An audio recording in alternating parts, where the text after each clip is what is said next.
It's on. Very good. Welcome. Welcome to this second day. My name is Sami Benchekroen, and I'm one of the directors at ALPS. And my day job, as one say, is CEO at Moressier, a company that focuses on research integrity. And I just got to say it, we have wonderful socks. So they're on the stand. So it would be a real treat to see everyone with these socks tomorrow, right? So it's about research integrity after all.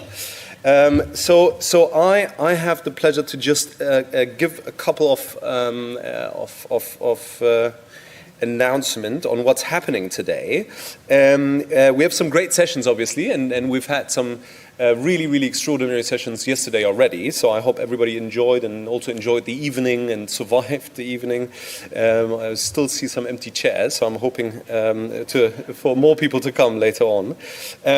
So a reminder that the ALPS AGM session will be straight after session 6A in this very room at 12:05.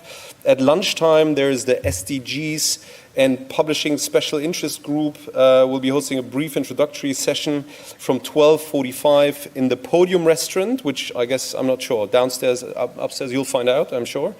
And Wiley Partner Solution is hosting a session on cross-industry collaboration and the toolkit for disability equality in scholarly communication. Very important topic at 1:15 p.m. in meeting room 2 and 3. And now I have the pleasure to announce this wonderful next session. It's a session 4, topic Beyond Open Access. How do we measure success for open science? And Ian and we agreed that I don't pronounce his last name. So over to you, Ian, so that I don't butcher it. All right, over to you. Thanks. I'll just come to the podium to introduce everybody. So, good morning, everybody. Hope you enjoyed the reception last night. Just say a few words just to give some context to this panel session this morning. So we're here to talk about open science, but I'll be a bit more specific and say what we're really talking about today is more the practice of open science or open scientific knowledge. I'm being precise because different people still use and understand open science, open research differently. We're not going to solve that problem today, but in today's session we are largely focused on those open science practices. So these are things that you'll hear about, such as sharing and reusing research data, code, software, and of course sharing the results of research openly in various formats. We know much measurable progress has been made in recent decades on open access to research results. But beyond that, what does or should success look like for open science for different stakeholders, and why? Do we simply want more open science? And what does that even mean? We often assume that open science is ultimately about better science that's more rigorous, efficient, inclusive, and impactful. But these things, these benefits of open science, they can be quite hard to measure. And we do often like to measure things. And on top of that, for open science to succeed, it also needs to be sustainable. So these are quite big, important questions, I think. Another consideration, of course, is that there may be unintended consequences of these kinds of change, of measuring new things, and we heard a bit about that yesterday, or a lot about that yesterday. And those consequences can be for researchers, they can be for publishers, but also for funders and institutions and infrastructure providers as well. So we need to think about what are the measures that matter to these different actors, these different interested parties. And thankfully, to help us think about these important questions, I'm very pleased to introduce you to a panel who have been thinking deeply and working actively to promote and evaluate open science practices in their specific contexts. So they can share some insights, and we'll certainly share some discussion about, beyond open access to research, what might success look like for open science. So each panelist is going to talk for 7 minutes, and then we should have plenty of time for discussion in the room and online as well. And just to acknowledge Bex Kirk on the ALPSP PSP Programme Committee, is going to help with that part of the facilitation. So our speakers, briefly, are Rachel Bruce, Head of Open Research at UK Research and Innovation, UKRI. Then Delwyn Franzen, a Research Fellow at the Quest Centre for Responsible Research at Berlin Institute of Health at the Charité. We have Graham Smith, Open Data Programme Manager at Springer Nature. And Lauren Cadwallader, Open Research Manager at Public Library of Science.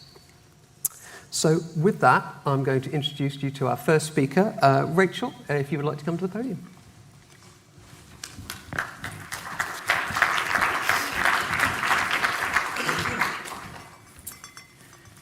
Thank you very much, Ian, and good morning, everyone. It's really nice to be here. I kind of feel like this is the first conference where I feel I'm kind of back to normal post-pandemic, and we are having much more social interaction, and we all seem a lot more comfortable about it. So it's fantastic from that perspective, and just to be with this community. So I'm going to be talking from the perspective, obviously, of a research funder, and setting out why open research or open science is important, and why monitoring and understanding the progress is useful to us. Ian said a little bit about what we mean by open science, and I suppose in a nutshell I would say essentially open science is seen as a strategic priority because it's about good research practice, and being as open as possible and secure as necessary. And of course, really understanding that in terms of research practice and the communication of research. So from UKRI's perspective, open science is therefore a priority, and for all of the reasons that we wish to achieve the benefits for economy and society from the research that we fund. And in our case, of course, it's public funding. But the process is also about change and looking at better research. And so from open science, being able to support integrity, better quality of research, and hopefully also collaborations and more innovative research. So in terms of why monitoring open science is important to us, there's so many different facets to it. So of course, there's policy compliance, the one that lots of people get quite obsessed with. So, you know, we've got a policy for the public funding that we give to research organisations, and being able to assess whether or not you're being compliant. But also looking at ways in which we can understand that research activity, the impacts it's having. And I think generally, because of the agenda towards better research, we want to understand the progress that's being made. And here I've kind of said what works. So I think there's a big movement towards research on research in terms of being able to understand, plan, and improve the way in which we fund and we undertake research and practice research. And so we need to be able to understand what works. And then, of course, as we heard from Elizabeth Gadd yesterday, all of the work around responsible research assessment and being able to reward and incentivise good research, and in this case, good research being open science.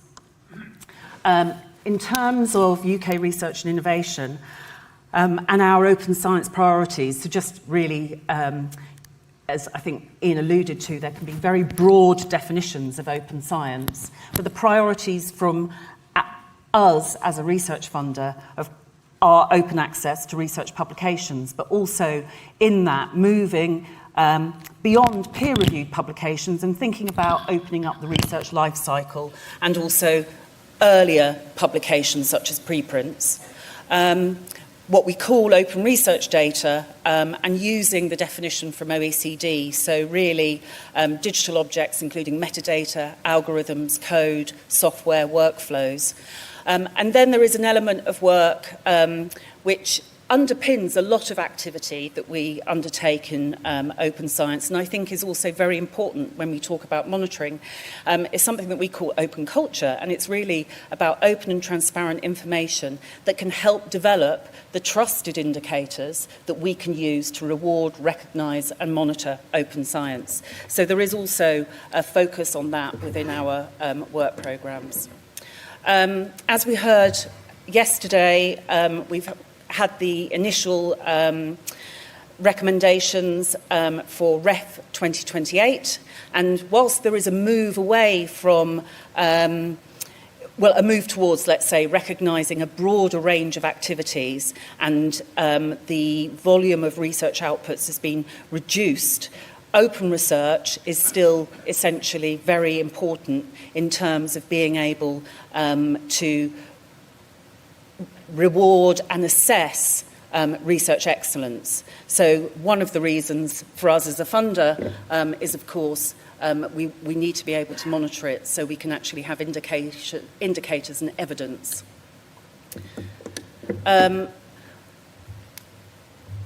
One of the focuses that we have as well as a public funder is really ensuring research integrity.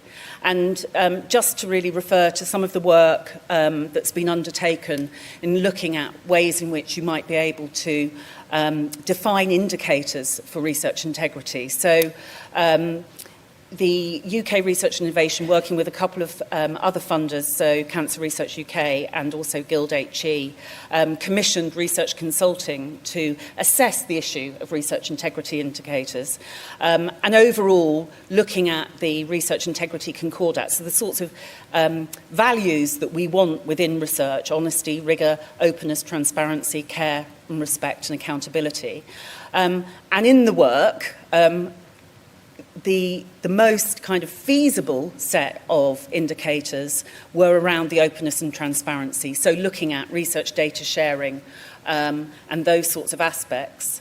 So whilst it's the most mature and feasible, the kind of, I suppose, the importance of nuance in terms of being able to understand and interpret what those indicators mean really came out in that work. And it's being taken further forward now by the UK Committee for Research Integrity. So that's a piece of work in further development. I also just wanted to mention, whilst we're talking about moving beyond open access is, of course, something that we can learn from. And I would just reflect it's actually incredibly challenging even understanding the progress that we've made in open access. And recently we just published a report. Again, we commissioned research consulting to help develop a monitoring framework for us at UK Research and Innovation for our open access policy, and it's one of the inputs to that. And I just think that some of the lessons that come out from their work is something that we need to take into account. So really, when we're talking about the monitoring of open science, we really need to be using that in a positive way, and that it's really about learning and making progress and supporting progress and putting in place the right support and interventions. And also, of course, those limitations around the data that's available and the information that's available in order to make any judgments. Whatever you do, it's incredibly important, and those unintended consequences that Ian spoke about, that you've really got to think about nuance and differences with disciplines, within different contexts, and it's really also a mix of different methods, the quantitative and the qualitative, in order to be able to understand progress. And I think we are establishing quite clearly that wherever possible, we need to be not just transparent, but use open information wherever we can, because that enables us to compare progress together. And I will move on now and hand over to the next speaker, but just there are some potential priorities I think we could reflect on.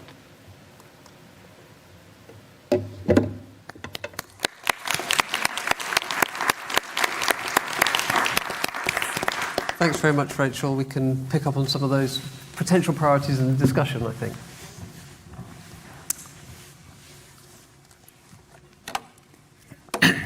So, hello everyone. So I'm very happy to be here and thank the conference organizers and sponsors for the opportunity.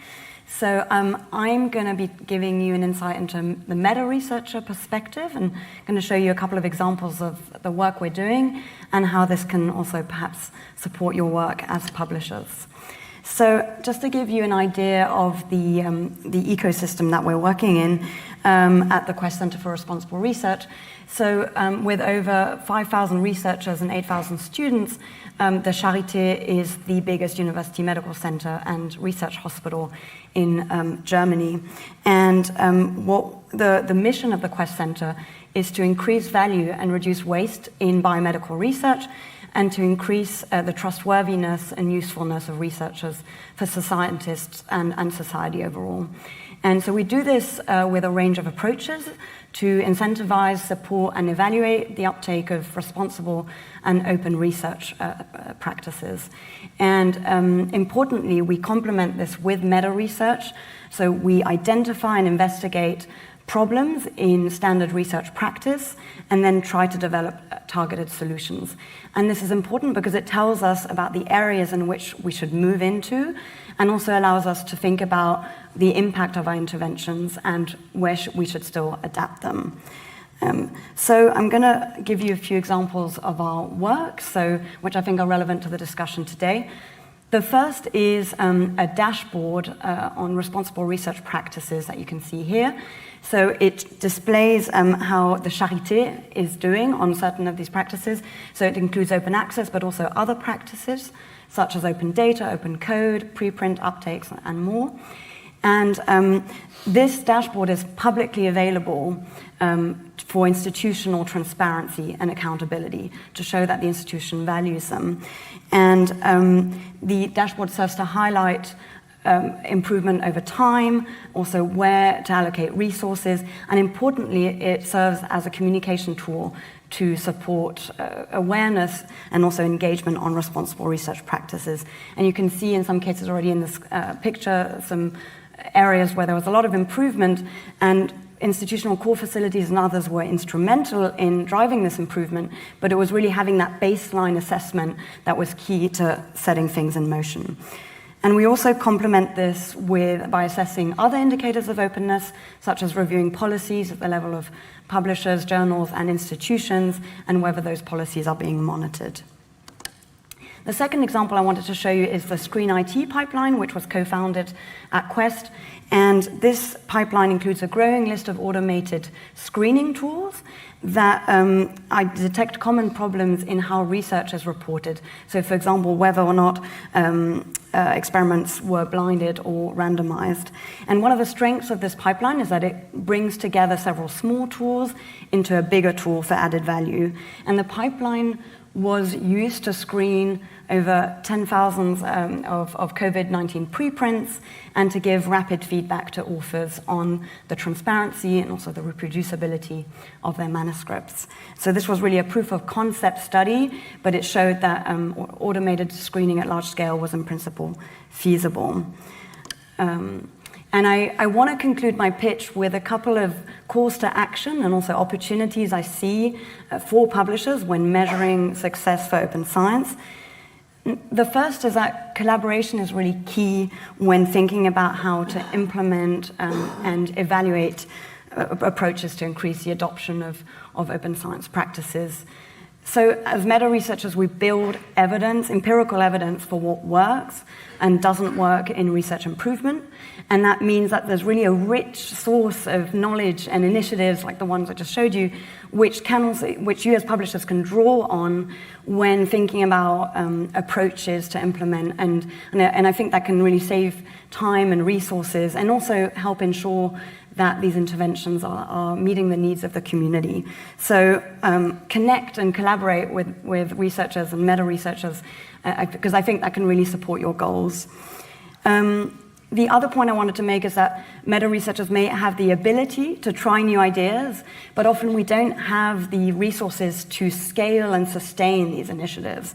And so, like the dashboard I just showed you, this was implemented at Quest, but then we got buy-in from the institution to implement it. And so it's now really implemented at the Charité to inform improvement research, research improvement activities. And I think that's really powerful and a lot more sustainable. And as publishers, you can also really transform these promising initiatives into sustainable solutions.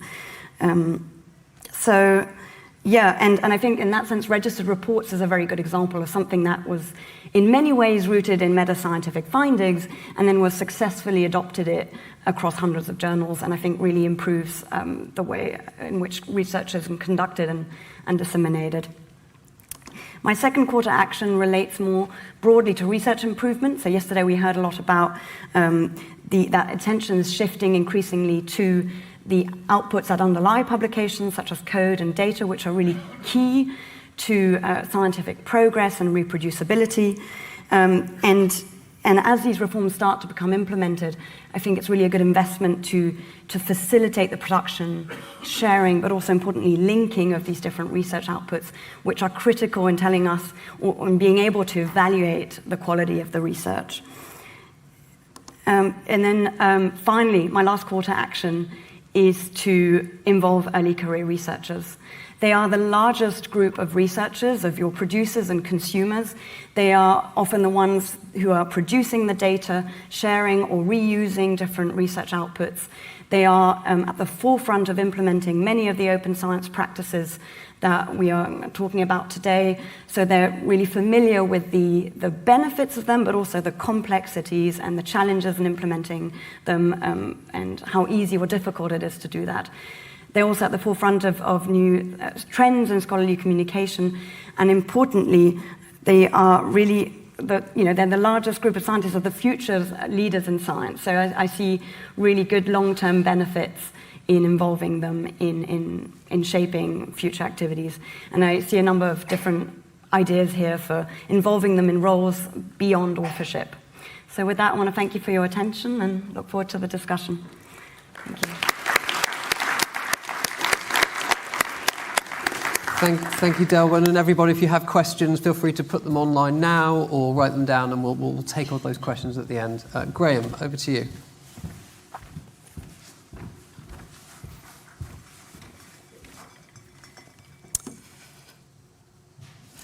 Hi, everybody. It's great to be part of this session and this overall conference where we've already seen metrics playing such a huge role in the discussions so far. So I'm going to give a few examples from our open data program at Spring and Nature of practical ways that we've tried to measure our initiatives that give a slightly different perspective, I think, on what's useful to measure and some of the challenges around this. So we believe that research data are the evidence behind publications. They are critical. They need to be released. They need to be there for researchers really to be able to build on research, reproduce research, and really fundamental outputs for transparency when researchers are either authors or readers.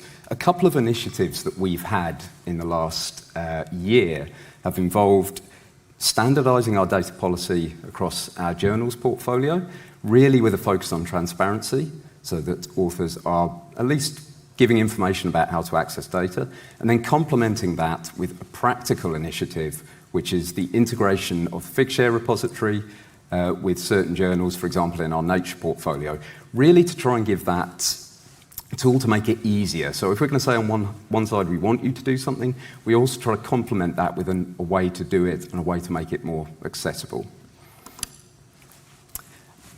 Now, this all ties into the definition of open science that we're working with. Clearly, the open access article is still very important within this, but it is part of a wider machinery of open science involving code, metrics, protocols, and data that are really essential for this transparency and reproducibility.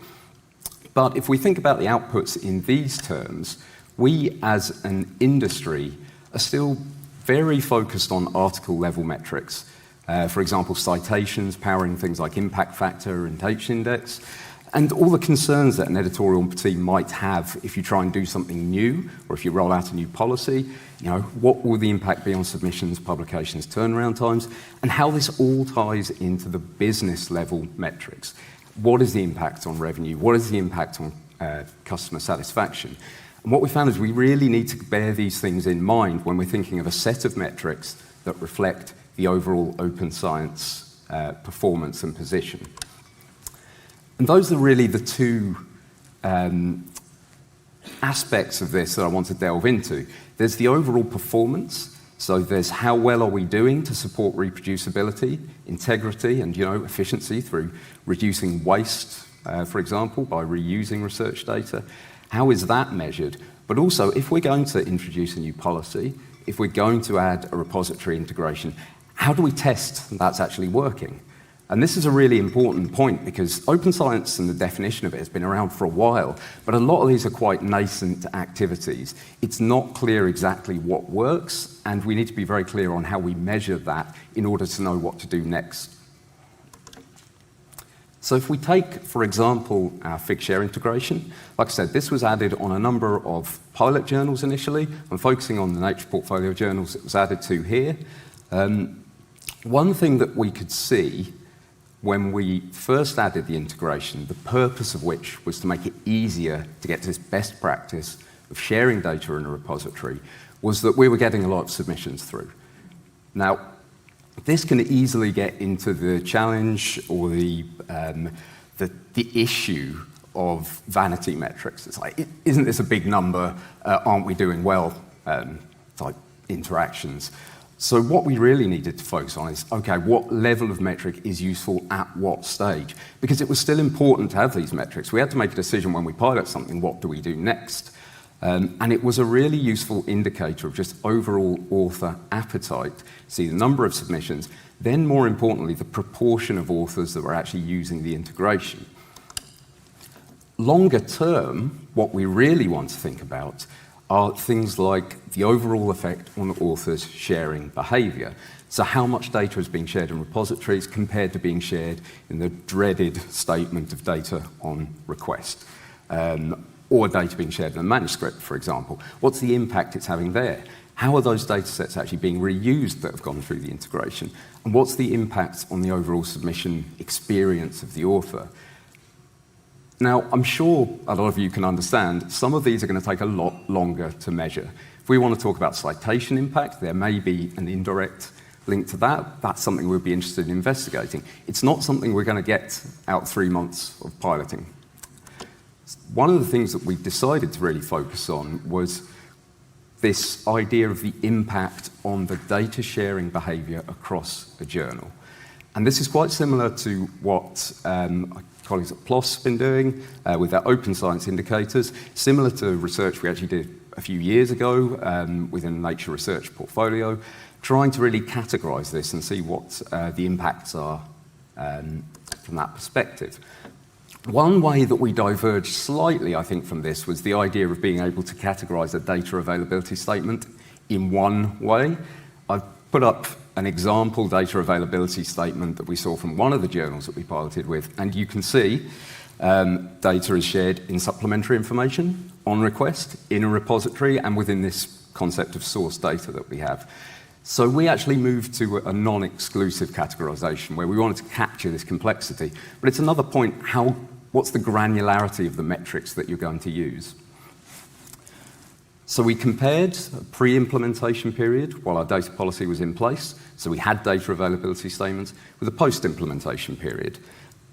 Naturally, we saw good usage, we saw stronger usage over the implementation period and at a level beyond the increasing trend.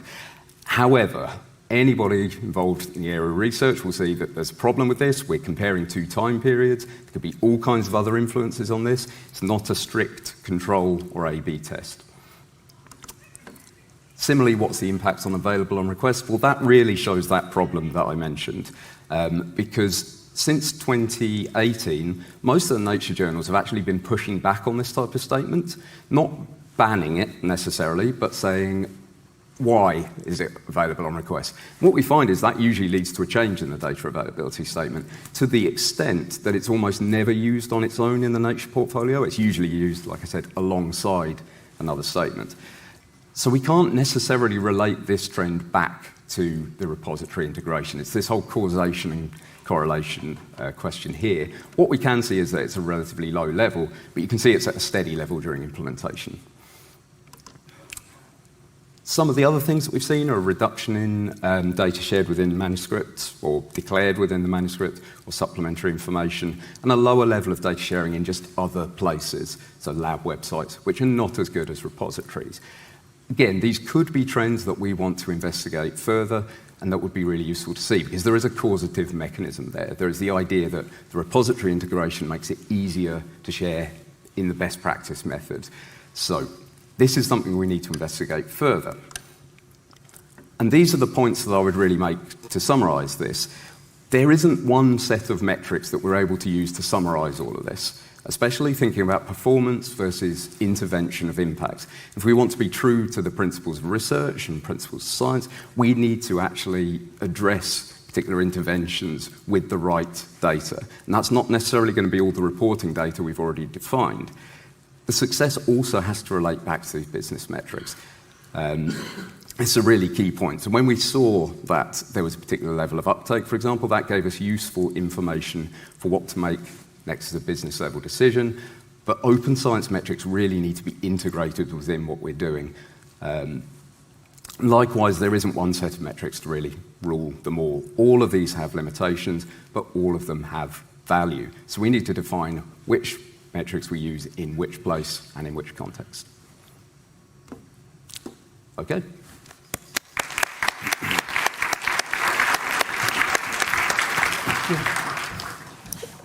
Thanks, Graham. Everyone keeping very splendidly to time as well. Thank you, panelists. Final short talk is from Lauren. Take it away. Thank you. I'm here today to talk a bit about what PLOS is doing in terms of open science, measuring that, and give a few examples like Graham about how we're using it to kind of make decisions about what we do and what we offer as a journal. So what we're trying to do at PLOS is really kind of increase the adoption of open science practices and understand the barriers to those adoptions, and also understand and increase those hopefully positive impacts. Open science is part of our core mission, so this is a really big thing for PLOS. This is, my whole job is around open science.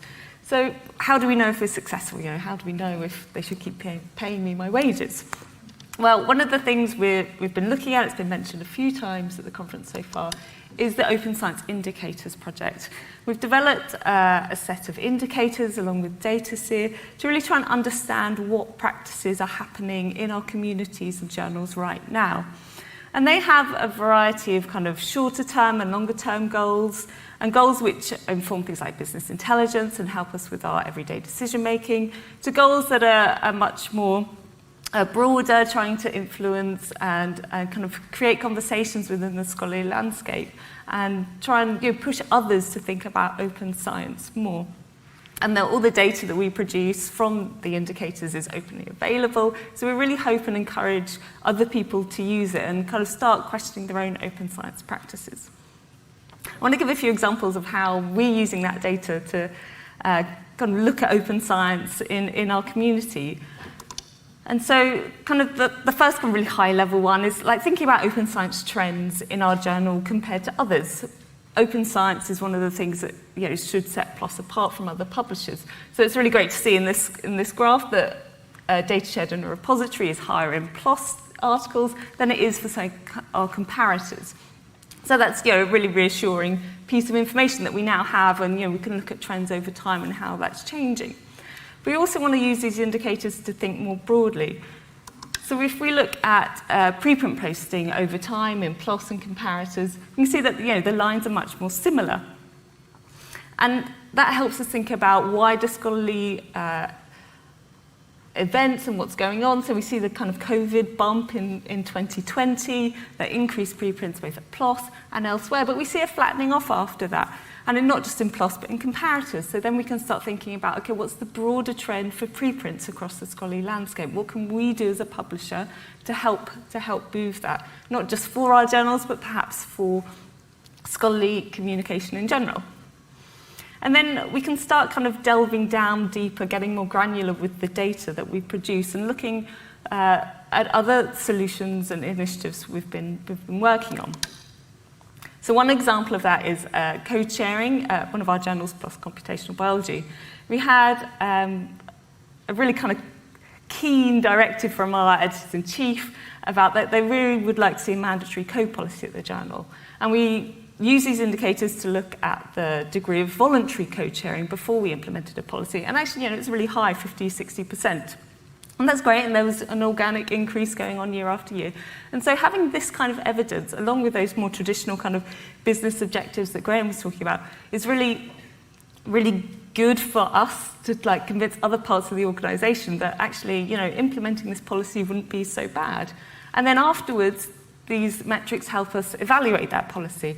And we can break it down by section for the journal to look, okay, are we changing the submission makeup of this journal by having a policy like this? So because we have that kind of granular article level metrics, we can really start understanding how these kind of policies are affecting that journal and make sure that we're not kind of changing the makeup or the scope of that journal by introducing open science metrics.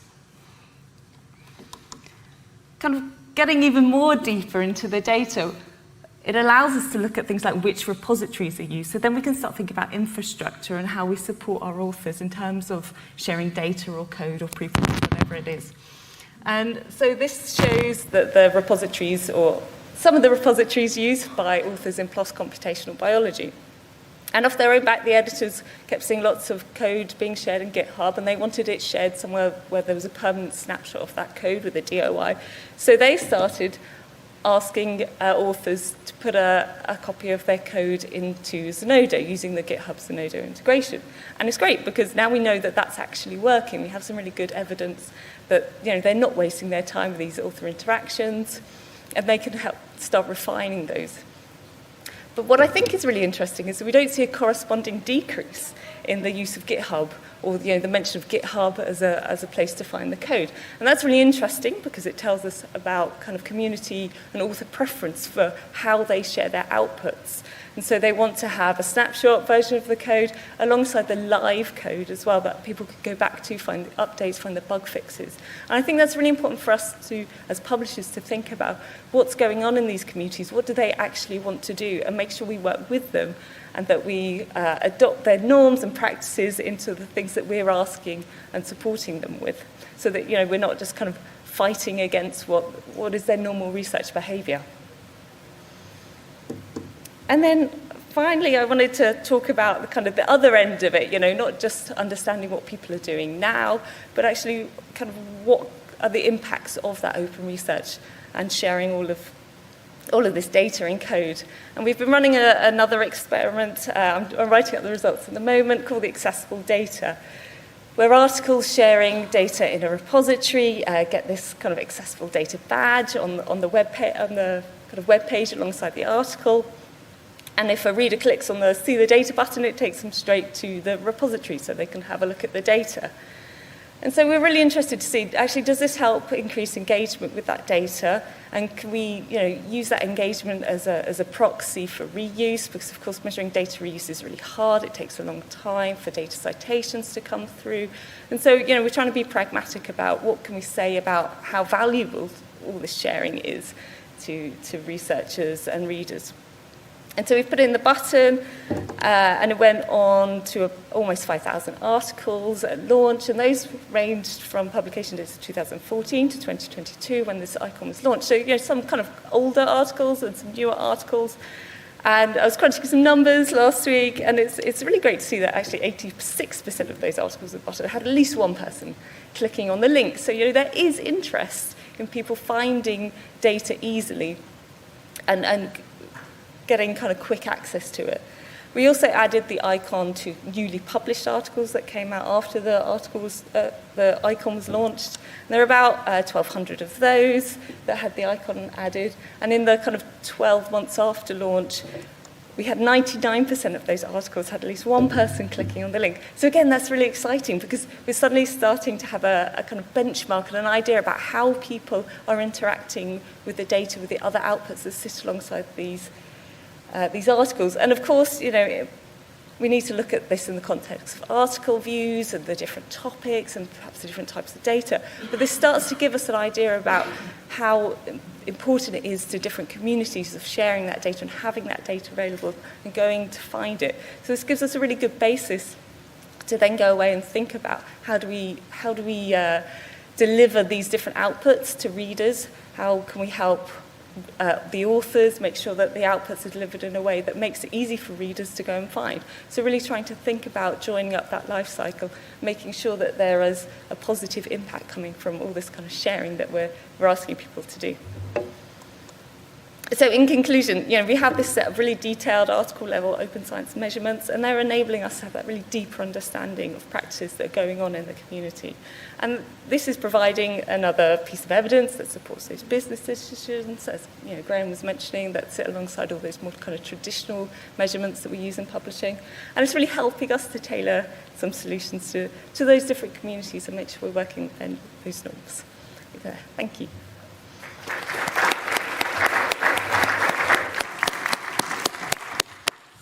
Okay, thank you everybody. Splendidly on time. So we have some time for discussion, so we can take questions from the audience and also questions online.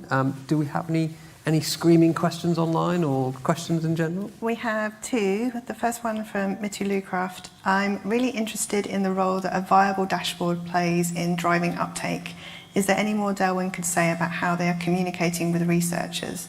Does a dashboard get over the barriers that typically affect participation?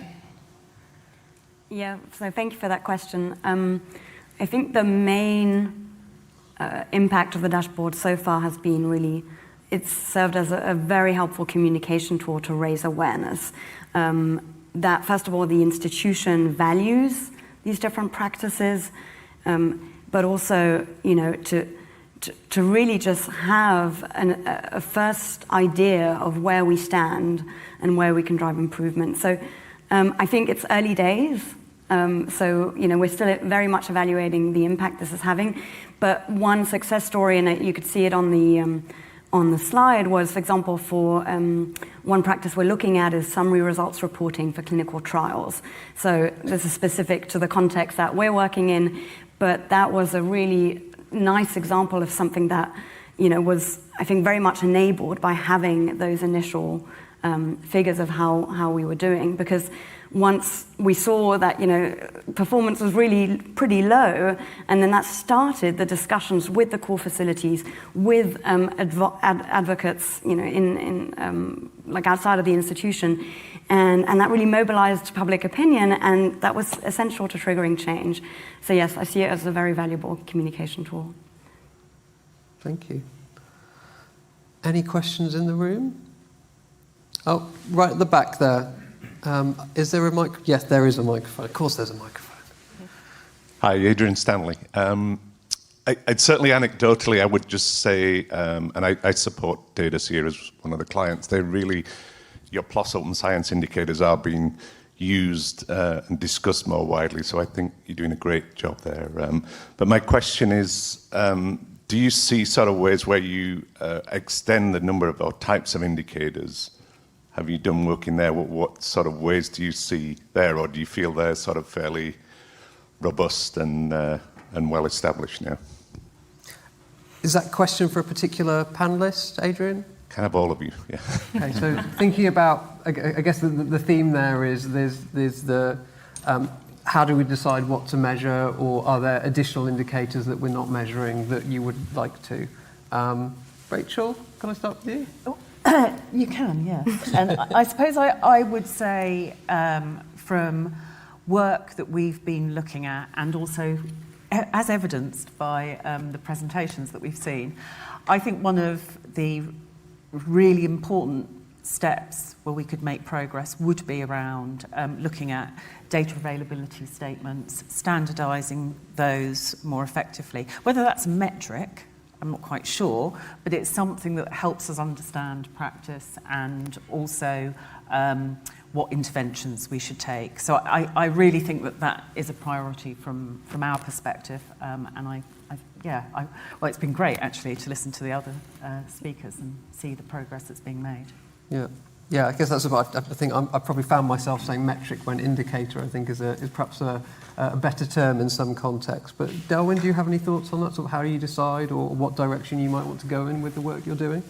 Yes, I mean, this makes me think of other initiatives. This is again in the biomedical community, but I think it can apply very much in other disciplines as well. Of attempts to try and build consensus in the community. So this has been done in biomedical research, where so researchers try to build consensus on the open science practices to monitor. And they did this by basically soliciting views from people working at institutions worldwide. And they came up with 19 open science practices to monitor, and they're now in a second phase of piloting the implementation of those open science indicators. And of course, many of them are still not yet feasible, but I think getting that community engagement is really crucial in this process. Yeah. Graham? Yeah, I would say there's no perfect set of metrics for this. Different metrics are going to have different purposes in different contexts, different situations. Data availability statements are a really good example of this, where I think it's really useful to measure them, but you can see the challenge. Like if you look at just data available on request versus repositories, and your key metric is just the number of data availability statements with, I don't know, a repository link in them, you then can go down a bit of a rabbit hole of, okay, well, once you've looked at that link, are the data complete that's there? Or do they have enough metadata? Is it the data that really underlies the research article necessarily? And there's all kinds of initiatives to look at this. There's the Fuji tool to actually assess the fairness of the data set. So there's going to be a lot of measurement, I think, for, like I said, these interventions to work out whether they're worth doing. I don't think you can build that all into a tracking process that somebody at a high level needs to look at to make business decisions necessarily. So it's about that level of granularity, I think. So yes, I think we certainly can expand what we look at in that area, but I think there may be more controlled ways of doing it for specific scenarios. Thanks. Lauren, thoughts on that question? Yeah, I mean, I'd add that we've started from a position of what things are we interested in when it comes to open science. So that's been the basis for picking data, code and preprints. And as a teaser, we're just going to release some data and protocols quite soon. So that's a kind of fourth indicator we're really interested in. What I think has been really valuable about the process we're doing with data series is that we've been looking at generation rates for these outputs. And I think that's really helpful because it puts things into context. You can look at a code sharing rate of, say, 10%, but if you don't know what the top rate should be because you don't know how many researchers are producing code, it doesn't really help you work out what interventions might work or what you should be aiming for. So for me, understanding the generation of the different outputs and how that varies by community and different subjects, I think is really interesting and something I'm keen that we keep working on. Thank you. I think there was another question online earlier. Yeah, so we have one from Charles Watkinson. Open science, of course, includes open humanities. What does open access look like for humanities disciplines? And are there indicators of success in those disciplines the same? Does anyone have thoughts on that? Rachel, perhaps? Open access in the humanities. Indicators. So I suppose when we've, with our work and our open access policy, one of the key things that we have tried to assess is the disciplinary coverage. So are there options for different disciplines and researchers to publish immediately open access? What I will say, and again, this isn't an indicator, but what we have found is actually coverage is good across disciplines. However, the data that's available, we do know that we're not getting enough granular data, and there are inevitably, some specialist disciplines which may not be covered. And so there are certainly, in some cases, a need, I think, to understand more about foreign language publishing, and when we move into our long-form outputs policy, I think really trying to understand that whole range of publishing landscape globally is going to be important in those disciplines, because there are some deep specialisms that we may well be missing in some of the data that we're seeing. Thanks. Any more questions in the room? Oh, got a hand close to the back there. Hi, Maria from Dryad. I have a question particularly for Lauren. So we were also really interested in thinking about data reuse in our case in particular. So it was really interesting to see the kind of engagement you had with your editors at PLOS Computational Biology, because that interest in evaluating code adoption and sharing came from the community itself. So I would be curious to know if you've had any conversations with your editorial board members more broadly around reuse of research outputs, so particularly interested in data, but also, for example, even reuse of preprints or publications, because I think there is also a big challenge that we face as a community. What are really the incentives to reuse findings that have been shared? So people still rely heavily on original brand new findings and data to get high impact publications. So we'd be curious to know if you've had any conversations already and what is the feedback you're hearing about that. And of course, if other people in the panel have had similar conversations, would be keen to know about that as well. Thank you. Yeah, so I guess I've had different conversations with different editors-in-chief, depending on their journal. Kind of PLOS pathogens, for example, we've had a big conversation about open science in the pathogens community and the reuse of data, and just a number of initiatives around data sharing and people making sure that things are available for reuse. It's quite an expensive subject to research in. And so there are a number of examples of the community really banding together to make sure that they can share resources and share different bits of data. So I think that's a really positive examples in that pathogens community.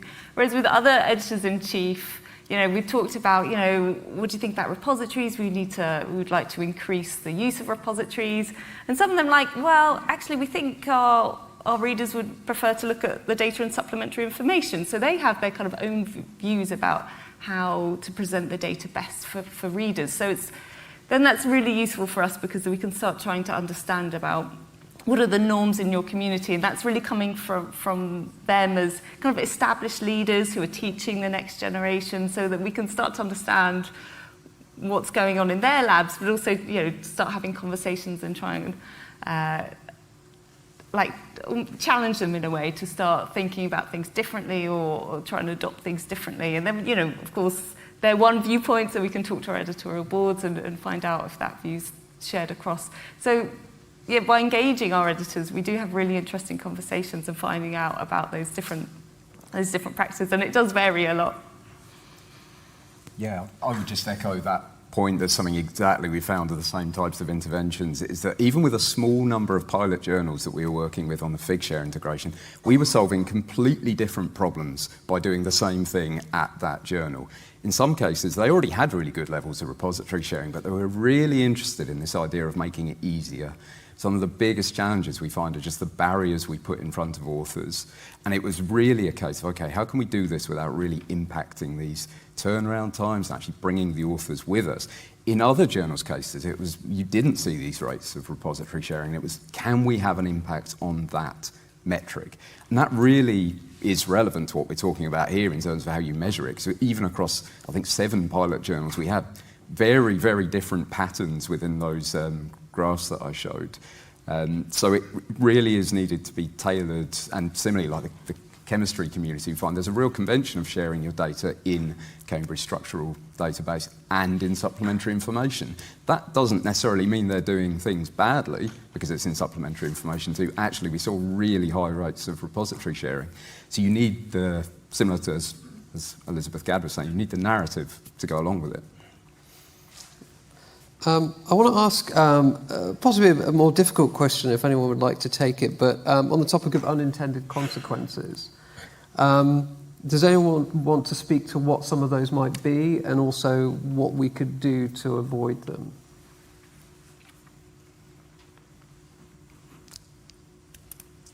I can go. It was interesting, we were talking about this before. Who gets to mention Goodhart's law first in this? So Goodhart's law is the idea that when a metric turns into a goal, it ceases to be a useful metric anymore. And I would say that's one of the main unintended consequences, and one that we can see from the more traditional publishing metrics. So we have almost a tension here, I would say, between we always want to raise the profile of what we're doing with code, data, protocols, preprints, alternative but critical research outputs, and it's really important to do that through these metrics. At the same time, in the long term, you don't want them to turn into the same thing necessarily as impact factor or H-index, or be looked at in that exact same way. So there is, like I said, there's a nuance to exactly how we use these things, and I think it's applying those metrics in the right way and in the right context, instead of having a metric to rule them all exactly. Okay, I'll just add to that, because I think whenever we're thinking about this topic, I find I do end up going back to the principles from the metric tide, and obviously they've recently been enhanced, but just really that using metrics and indicators responsibly, actually understanding that context, adjusting, changing, and I think it would be helpful actually to have in terms of what we're talking about here, and perhaps what the publishing community could do in this space. It would be helpful to reflect, I think, on those principles and how they can be used to avoid those unintended consequences. Sure. And if I can add also, I think there's really value in having robust evaluations. So, conduct RCTs, for example, on whether an initiative is successful. And I mean, if it's about data sharing, so what Graham was saying earlier about, okay, is the data shared? And then looking, in what way, and I think these small but powerful studies can, and ensuring they're done kind of throughout the implementation to see how something perhaps needs to be adjusted is really critical as well in ensuring responsible use of these indicators. Okay. Do we have any urgent-looking questions online? Oh, we've got one more in the room. I think you have the last question. There's a microphone coming. Certainly, when we're talking about open science, just say where you're from, please. Okay, I'm Max Chen from Nanjing Agricultural University and also Maximum Academic Press. When we're talking about the open access, open science, but the majority research articles these days are in the large publishers. They are transcription-based. So those are not open access, and certainly is not open science. So as a community here, what do we think about that, how we can change that? Or do we have to, certainly we cannot enforce, but should we encourage the large traditional publishers to go more into open access, have open data? Because if you don't have open access, certainly there's no open data, or hard to do that. Thank you. Okay. Does anyone quickly answer that? How do we convince more publishers to embrace open access, open science? I think we're seeing progress globally, and partnerships with the publishing community and funders. From the perspective, at least within the UK, I think good progress has been made. And we've now obviously with the OSTP, the Office of Science and Technology Policy memo for immediate open access in the United States, we'll also start to see progress there. So I think we are making progress. These things take time. But to bring it back to this, I think being able to monitor that progress and to draw insights is going to be really important in working together and understanding what interventions we need to make and where there are issues. Thank you very much. And I think with that's a helpful point on which to close. I must say that there will now be a 30-minute coffee break, and that the next sessions are parallel sessions. We have research integrity in a rapidly evolving landscape and equitable open access moving beyond the APC. So those are starting at 10:30, but please could you give a final round of applause to our panellists, and thank you for listening.